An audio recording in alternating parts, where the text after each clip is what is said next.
오늘 본문은 13장 천국에 대한 7가지 비유가 있었죠. 이것은 마무리하는 내용입니다. 51절, 52절은 직접적으로 그 제자들에게 비유의 말씀의 결론을 말씀하시는 부분이고, 그 다음에 53절부터 58절까지는 이거는 좀 더 긴 템포로 이렇게 볼 수 있는데, 11장부터 13장까지 전체적으로 예수님의 사역에 대해서 여러 가지 장례가 되고 있는 그런 것을 이렇게 반영하는 말씀인데, 예수님께서 고향 방문했을 때에 일어났던 일들, 이거를 기록하고 있습니다. 궁극적으로는 이것도 하나님 나라의 비유에 대한 결론의 말씀이다, 이렇게 볼 수 있습니다. 함께 살펴보시겠습니다. 먼저 오늘 본문의 첫 구절, 우리 51절 같이 한번 다시 읽어보겠습니다. 같이 읽습니다. 시작. 이 모든 것을 깨달았느냐 하시니 대답하되 그러하오이다. 예수님께서 이 비유의 말씀으로 천국에 대해서 말씀하시고 난 후에 이 모든 내용을 깨달았느냐라고 물어보셨고, 제자들은 그렇습니다 라고 대답을 했습니다. 이 깨달았다라는 말이 여기서 중요한 키워드로, 지금 13장에서 중요한 키워드로 지금 나오고 있습니다. 깨닫는다는 말이 무슨 말입니까? 구사전 찾아보니까 사물의 본질이나 이치 따위를 생각하거나 궁리하여 알게 되었다, 그렇게 표현을 하고 있습니다.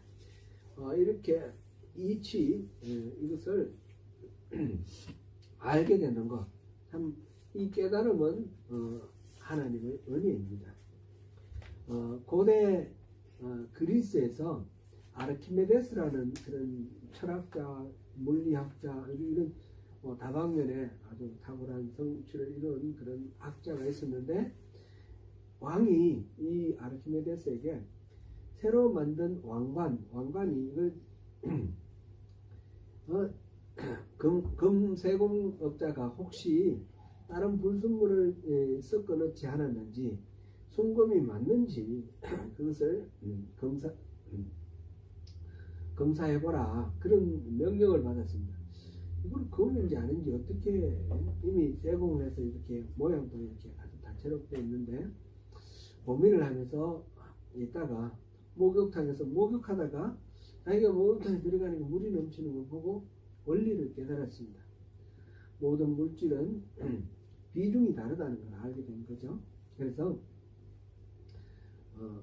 그 왕관 무기가 똑같은 그 순금하고 그 왕관하고 이렇게 물에 넣었을 때 이 순금만으로 만들어진 왕관이면 넘치는 물이 똑같은 양이 될 겁니다. 근데 만약 은을 섞었다든지 이러면 비중이 낮아지기 때문에 더 많은 물이 넘칠 겁니다. 그걸 깨달은 거죠. 그걸 깨달아서 왕에게 얘기를 했다. 이게 이제 바로 아르키메데스의 원리입니다. 아르키메데스의 원리. 그것을 목욕탕에서 깨닫고 너무너무 기뻐서 벌거벗은처럼 길거리 나가면서 요레카 그랬다는 거죠. 그래서 요레카라는 말이 유명합니다. 요레카는 발견했다, 깨달았다, 그런 뜻입니다. 흔히 깨달음의 종교라고 불리는 불교에서도 이 득도했다, 깨달았다, 이게 아주 중요한 말이 되죠. 깨달음은 최종적인 구원에 이르는 길입니다. 이 삼라만상이 돌아가는 원리를 깨닫게 되면, 말은 불교식을 하면 끊임없이 나고 죽고 나고 늙고 병들고 죽는 이 순환의 고리를 이 깨달음을 통해서 벗어날 수가 있다는 거죠. 그래서 그거를 해탈이라고 그러고, 그렇게 해탈한 사람이 부처가 됩니다. 성불하게 되는 것입니다. 이게 불교의 말하자면 목표죠. 반면에 기독교에서는 이 깨달음에 대한 강조는 별로 크지 않은 것 같습니다. 아마도 초대교회에서 영지주의가 이렇게 많이 큰 영향을 미치고 교회를 힘들고 시끄럽게 만들었는데, 이 영지주의에 대한 반감 때문에 아닌가, 그런 그런 생각을 하게 됩니다. 영지주의는 믿음으로 구원받는 것이 아니라 어떤 지식을 가지고 그 지식대로 이렇게 수행을 해서 깨달음을 얻는 것, 그것이 구원의 길이다, 이렇게 가르치는 거예요. 영지주의도 뭐 여러 가지 파노라마 같이 스펙트럼이 여러 가지가 있겠지만, 그러나 기본적인 생각은 그겁니다. 지식, 지가 지식이거든요. 그리고 지식에 대한 깨달음, 그게 강조되는 건데, 그래서 기독교에서는 자신의 깨달음이 아니라 하나님의 성령님의 도우심으로 알게 되는 것, 이거를 많이 강조하게 되었습니다. 이러다 보니까 이 깨달음에 대해서 좀 많이 좀 강조가 약화되고 있는데, 실제로 성경에서는 이 깨달음을 굉장히 중요하게 생각하고 있습니다.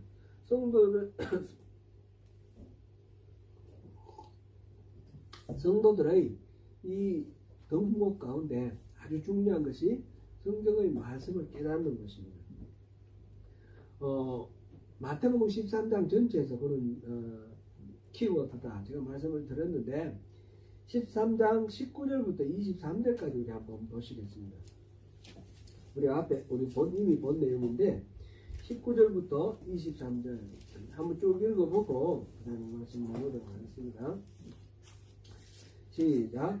아무나 천국 말씀을 듣고 깨닫지 못할 때는 악한 자가 와서 그 마음에 뿌려진 것을 빼앗느니 이는 곧 길가에 뿌려진 자여 돌밭에 뿌려졌다는 것은 말씀을 듣고 즉시 기쁨으로 받되 그 속에 뿌리가 없어 잠시 견디다가 말씀으로 말미암아 환난이나 박해가 일어날 때에는 곧 넘어지는 자여 가시떨기에 뿌려졌다는 것은 말씀을 들으나 세상의 염려와 재물의 유혹에 말씀을 막혀 결실하지 못하는 자요 좋은 땅에 뿌려졌다는 것은 말씀을 듣고 깨닫는 자니 결실하여 어떤 것은 60배 어떤 것은 30배가 되는가 하시더라. 아멘. 우리가 잘 아는 대로 네 가지 밭을 지금 예수님께서 말씀을 하셨는데, 세 가지 밭에서는 결실을 하지 못하고 한 가지 밭에서는 결실을 많이 한다 그랬습니다. 그런데 이 결실하지 못하는 세 가지 밭과 결실을 한 가지 밭의 차이가 뭡니까? 그거는 23절에서 좋은 땅에 뿌려졌다라는 것은 말씀을 듣고 깨닫는 자니 그렇습니다. 말씀을 듣고 깨닫는 자니, 말씀을 듣고까지는 다 공통적이죠. 차이가 나는 것은 깨닫는 겁니다.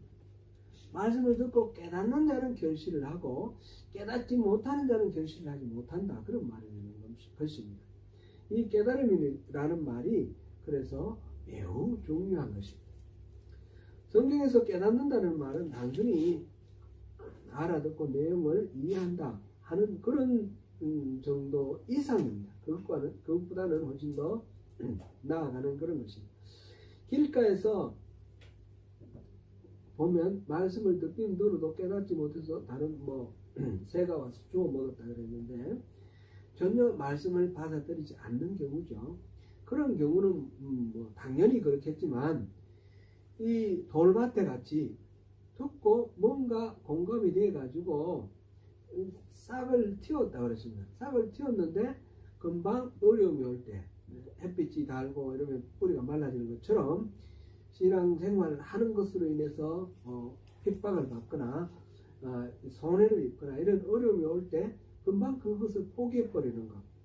그 다음에 또 가시떨기처럼 싹이 나서 자라기는 하는데 세상의 염려나 재리의 유혹이라고 우리 표현을 했는데, 여러 가지 다른 관심, 다른 욕심 이런 것 때문에 이 말씀대로 살아가지 못하는 것, 이런 거는 결실을 못 얻는다, 그런 말씀이었죠.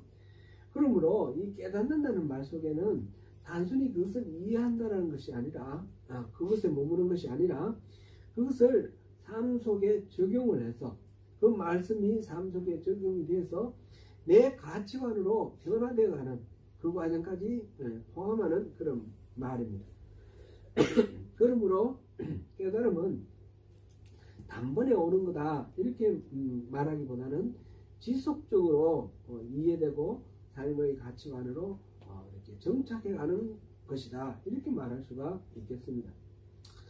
불교에서도 깨달음을 이렇게 강조하는 매우 강조한다 그랬는데 불교에서도 어느 순간 갑자기 깨닫느냐 아니면 끊임없이 수행하다가 깨달음을 얻게 되느냐 이런 것이 불교에서도 중요한 말하자면 화두예요. 돈오 돈수, 돈오 점수 이런 말 들어보셨어요? 돈오 돈수는 순간적으로 깨달아서 더 이상 수행할 필요가 없다 이런 뜻이고 돈오 점수는 끊임없이 수행하다가 깨닫고 깨달아도 계속해서 수행해 가야 된다 이런 이야기예요. 근데 뭐 우리하고 이제 다른 가르침이지만 거기서 우리가 어느 정도 힌트를 얻을 수가 있습니다. 성경 말씀도 계속해서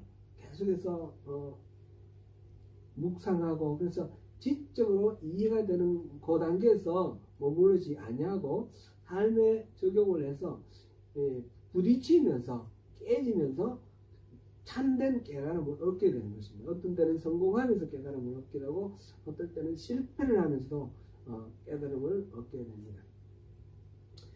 그런데 이 깨달음은 우리 이 마태복음 13장 13절에서 14절 사이에 보면 이사야서 6장 9절 10절을 인용하면서 하나님께서 예수님께서 제자들 가운데 깨닫는 사람이 있고 깨닫지 못하는 사람이 있다라고 말씀하시고 그 이유를 설명하신 그런 대목이 있었어요. 우리 다시 한번 읽어볼까요? 마태복음 13장 14절 15절 같이 읽습니다. 14장 14절 15절입니다. 시작. 이사야의 예언에 그들에게 이루어졌으니 이르렀으되 너희가 듣기를 들어도 깨닫지 못할 것이요 보기는 보아도 알지 못하리라. 이 백성이 마음이 완악하여져서 그 길은 듣기에 변하고 눈은 감아졌으니 이는 눈으로 보고 귀로 듣고 마음으로 깨달아 돌이켜 내게 고침을 받을까 두려워하느니라. 예. 듣기는 듣고 들어도 깨닫지 못할 것이다. 보기는 보아도 또 알지 못할 것이다. 이렇게 말씀하셨어요. 그거는 지금 우리 이사야에서 지난번에 우리가 그 본문까지 돌아가서 제대로 된 이해를 어떻게 해야 될 것인가 우리 살펴보았는데 이거는 하나님께서 들을 사람 듣게 하고 못 들을 사람 못 듣게 하고 이렇게 해놓은 것이 아니다 그런 말씀을 드렸죠. 네 가지 밭이 있는데 어떤 사람은 돌밭, 어떤 사람은 뭐 자갈 길가, 어떤 사람은 가시덤굴, 어떤 사람은 좋은 밭 이런 식으로 정해놓은 것이 아니라 그랬습니다. 이렇게 정해놨다라는 말은 운명론입니다. 그렇죠? 기독교에서는 하나님의 가르침에서는 운명이라는 게 없습니다. 하나님이 절대적인 주권을 갖고 있고 우리 인생에 대해서 예정을 하고 있다라는 그런 말씀 있지만 그 말씀을 우리가 받아들이더라도 그것이 운명으로 결정되어 있다 그런 뜻은 아닙니다. 그래서 이 부분을 운명론으로 보면 안 되겠고요. 이 이사야 말씀도 말하자면 하나님께서 끊임없이 선지자를 보내서 말씀하셨음에도 불구하고 듣지 아니하고 순종하지 아니하는 자들에게 보내신 하나님의 징계인 것입니다. 들어도 듣지 못하고 보아도 보지 못하는 것은 순종하고 듣지 않았기 때문에 그 길이 막혀버린 것입니다. 그러므로 말씀을 듣고 깨닫는 것은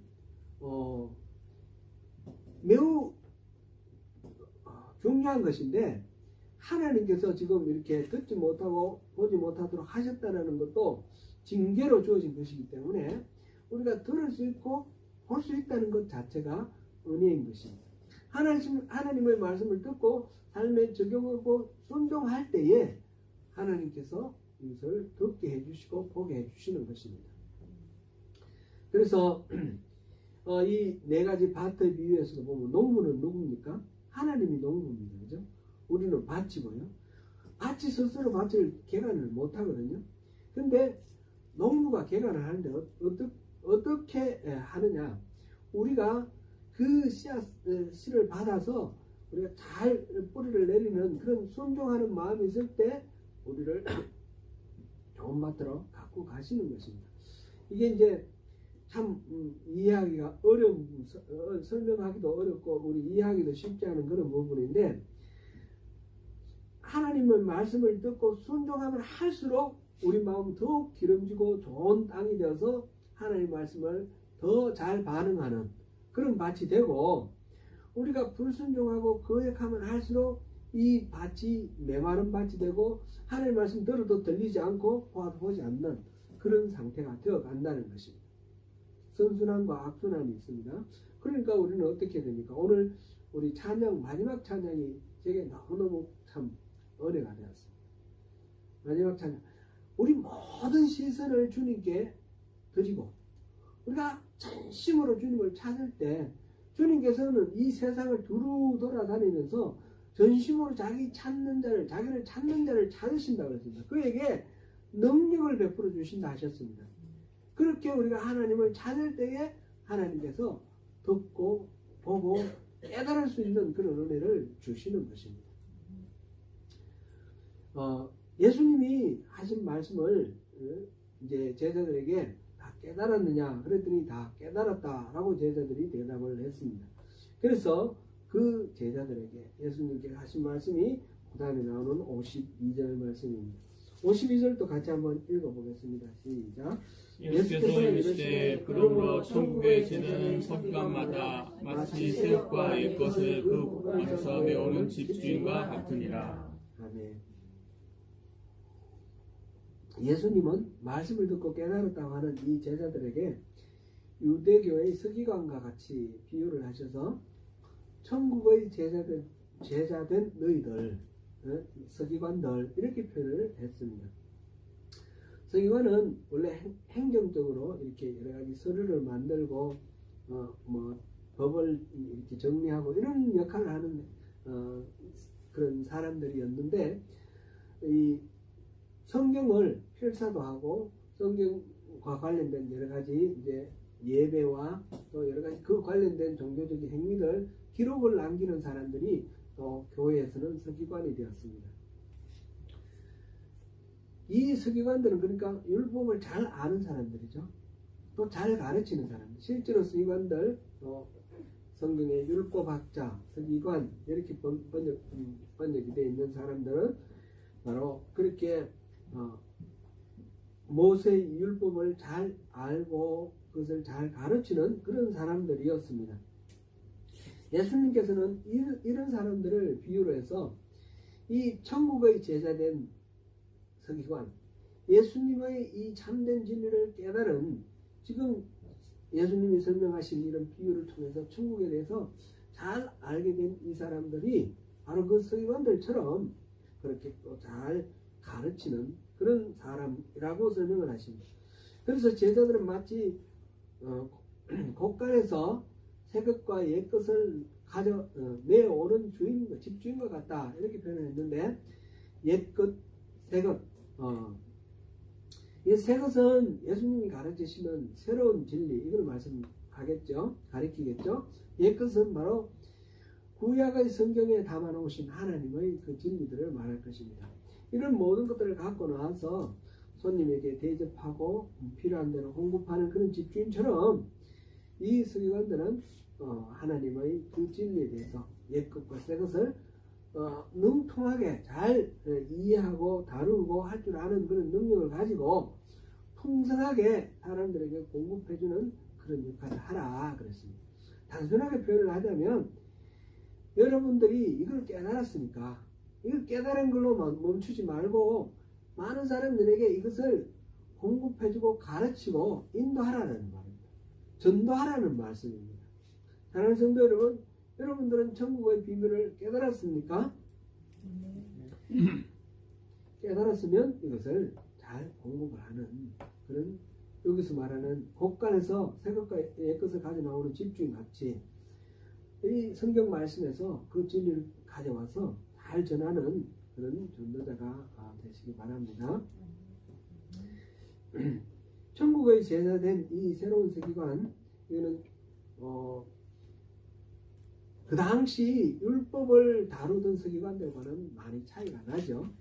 우리가 바리새파에 속한 이 세계관들, 이 사람들은 율법을 작구대로 이렇게 해석하고 사람들이 말하자면 만들어낸 그런 율법을 잘 지키기 위해서 만들어낸 여러 가지 부대의 어떤 규칙들, 그것을 적용을 해서 하나님께서 율법을 통해서 우리에게 자유를 주시려고 은혜를 베푸신 말씀이 구원을 받은 이스라엘 백성에게 주신 그 말씀이 율법인데, 오히려 이 율법을 사람을 속박하고 사람을 구속하는 그런 쇠사슬처럼 그래 만들어놨어요. 무거운 짐으로 만들어놨어요. 그것을 지금 예수님께서 이제 5장에서 봤던 산상수훈부터 시작해서 지금 천국의 비유까지 가면서 그러한 형식과 그 칠의 외식에 머무는 그 율법이 아니라 하나님의 그 진정한 말씀, 그 진리를 이렇게 설파를 하셨습니다. 그래서 이 새것이라는, 예수님의 새것이라는 것은 이런 형식적인 틀을 깨뜨리는 그런 하나님의 진리입니다. 이건 이제 예레미야서나 에스겔서 여기에서 이미 예고되고 예언되었던 것처럼 성령님이 우리 마음을 부드럽게 해서 겉으로 뭐 이렇게 돌판에 새겨진 그런 율법이나 책에 새겨진 두루마리에 기록된 그런 율법으로 우리에게 강요되는 것이 아니라 우리 마음에 새겨져서 하나님의 말씀 너무너무 감사하고 은혜롭고 귀중해 소중해서 우리가 이 말씀대로 살고자 하는 그런 마음이, 소원이 우리 마음속에서 일어나게 하는 그런 상황, 그런 새로운 언약, 새로운 율법이 되는 거죠. 예수님께서 그 율법을 주시기 위해서 지금 오셔서 말씀을 하고 계십니다. 결국 이 이야기는 이 모든 율법의 완성이 되시는 예수님에 대해서 바로 깨닫고 예수님에 대해서 바로 전하는 그런 사람이 되는 것이 바로 천국의 제자된 서기관입니다. 오늘날 바로 그 천국의 제자된 서기관으로 우리를 부르셨습니다. 그 부르심을 받은 우리가 어떤 자세와 어떤 마음을 가지고 우리가 이 세상을 살아가야 할지 그 말씀을 여기서 일깨워 주신다라고 생각할 수 있습니다. 예수님의 그 가르침에 대해서 먼저 깨달음이 있어야 됩니다. 깨달음이라는 것은 말씀을 듣고 삶에 적용하면서 순종하면서 이것이 참된 진리구나. 그래서 내 삶의 가치관으로 이렇게 정착시키는 것이죠. 시행착오를 거치면서 가치관으로 삼는 것. 이것입니다. 옛것과 새것을 막힘없이 공급할 수 있도록 항상 열린 마음이어야 되고 성경에 대한 풍부한 그런 어떤 지식을 쌓아서 진리의 마음을 바르게 전할 수 있어야 됩니다. 그러므로 우리 성도는 이 말씀을 잘 공부하고 잘 깨닫고 잘 믿으면서 잘 전하는 그런 온전한 성도가 되어야 되겠습니다. 오늘 본문 51절 52절은 또 하나의 비유다라고 말할 수도 있습니다. 천국의 제자된 서기관, 이렇게 이거는 7가지 비유를 결론을 지으면서 하나 비유처럼 비유로 이렇게 말씀을 마무리했습니다. 그 다음에 이제 53절부터 58절까지도 우리가 봐야 되는데, 이거는 앞서도 말씀드렸듯이 마태복음 11장부터 13장 전체에 대한 예수님 사역의 여러 가지 장에 대한 어떤 결론이다, 이렇게 표현할 수도 있겠습니다. 예수님이 13장은 예수님의 설교 중에 세 번째 강화라고 했습니다. 세 번째 설교 다 마치시고 고향에 돌아가서 고향에서도 계속해서 설교를 하셨습니다. 그랬더니 고향 사람들이 예수님의 말씀을 듣고 모두 다 놀라서 이구동성으로 하는 말이 이 사람의 지혜와 능력이 어디서 났는가? 이 사람은 우리가 알고 있는 대로 그 목수의 아들이 아닌가? 목수의 아들로서 목수였다 그랬어요. 그죠? 그 어머니 마리아가 우리 옆에 살고 있고 그 형제들 지금 야고보와 요셉과 시몬과 유다 우리 다 알고 있지 않냐. 그들의 누이가 또 우리 이웃인데 어떻게 해서 이 사람이 이런 놀라운 능력과 지혜가 있는가 이렇게 말을 했습니다. 이런 말을 하면 여러분 그 다음에 반응은 어떻게 해야 될까요? 이야 대단하다. 어디서 이런 놀라운 능력과 지혜가 왔을까? 그러고는 그 사람을 바라보고 배우고 물어보고 따라야 하지 않겠습니까? 제가 생각할 때는 그게 정상인 것 같은데 성경에 보니까 그 다음 반응이 아주 의외입니다. 아주 부정적입니다. 그를 배척했다 그렇게 나왔습니다. 이 감탄과 어울리지 않는 이런 반응, 매우 부정적인 반응, 예수님을 배척하는 이 고향 사람들의 반응에 대해서 예수님께서 실망을 하셨습니다. 그래서 선지자가 자기 고향과 자기 집 외에는 존경을 받지 않음이 없다. 어디에서나 다 존경을 받는데 자기 집과 자기 고향에서는 존경받기 어렵다. 그 말씀을 하셨습니다. 선지자는 자기 고향이나 집안 식구들에게는 이렇게 제대로 하나님의 사람으로 평가받기가 어려운 것 같습니다. 옛날에 어릴 때에 자라던 모습, 또 같이 뛰어놀면서 뒹굴면서 그렇게 지내던 모습, 그 평범한 삶의 모습이 선입관, 편견으로 자리 잡고 있으니까 예수님의 이 탁월하신 지혜와 능력 이것을 이해를 못하는 거죠. 어디서 이런 거 배워왔지? 이런 것이고 앞서 볼 때 보니까 예수님이 바알세불에 집혔다 그런 소문이 돌아가지고 예수님의 가족이 데리러 간 적도 있지 않습니까? 이해를 못하는 거죠. 예수님의 이 지혜와 이 능력을. 고향에서 배척받은 대표적인 선지자로 예레미야가 떠오릅니다. 우리 예레미야 같이 전체를 우리가 살펴봤었죠. 예레미야는 고향 아나돗 출신 제사장인데 고향 아나돗 사람들로부터 살해 위협을 받았습니다. 쉽게 표현을 하면 너 계속 까불면 죽여버리겠다. 이런 살해 위협을 받았습니다. 예수님의 고향 사람들이 예수님의 그 놀라운 지식과 통찰 능력에도 불구하고 예수님을 믿지 않음으로 말미암아 예수님께서 그곳에서 기사와 이적 이런 능력을 행하지 아니했습니다. 거기서는 아무 권능도 거기서 많은 능력을 행하지 아니하시니라 이렇게 되어 있고요. 마가복음 6장 6절에 보니까 거기서는 아무 권능도 행하실 수 없었다 이렇게 기록되어 있습니다. 능력 자체가 사라졌다라기보다 그렇게 받아들이지 않은 상황에서 예수님은 능력을 행하지 아니하셨다라는 거죠.